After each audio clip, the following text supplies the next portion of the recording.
يصلون على النبي يا أيها الذين آمنوا صلوا عليه وسلموا تسليما۔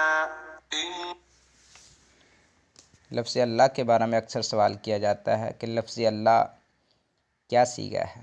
لفظ اللہ اسم جامد ہے، واحد مذکر ہے، 6 اقسام سے ثلاثی مجرد ہے، 7 اقسام سے یہ محموز الفاء ہے۔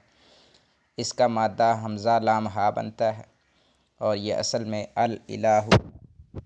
تو لفظ اللہ کے بارے میں اختلاف پایا جاتا ہے۔ بعض کہتے ہیں یہ کسی سے مشتق نہیں ہے، یہ ذات واجب الوجود کا نام ہے، معبود حقیقی کا ذاتی نام علم مرتجل ہے، اس کا استعمال اللہ تعالیٰ کے علاوہ کسی اور کے لیے جائز نہیں ہے۔ دوسرا موقف یہ باب سامیہ سے اور فاتحہ سے مصدر بمعنی مفعول یعنی کہ معبود کے ہے۔ لفظ اللہ یہ حمزہ مفرد متحرک ماقبل ساکن ہے، تو حمزہ کی حرکت لام تعریف کو دے کر حمزہ کو حذف کر دیا گیا ہے قاعدہ یسالو سے، تو یہ الالہ ہو جاتا ہے۔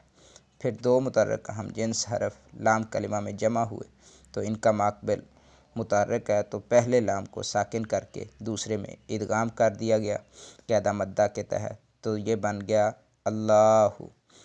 پھر کثرت استعمال سے دوسرے لام کے بعد الف کو کھڑی زبر کی شکل میں لکھ دیا گیا، تو یہ لفظ اللہ میں لام مشدد سے پہلے لام جو آتا ہے یہ صرف رسم الخط میں لکھا جاتا ہے۔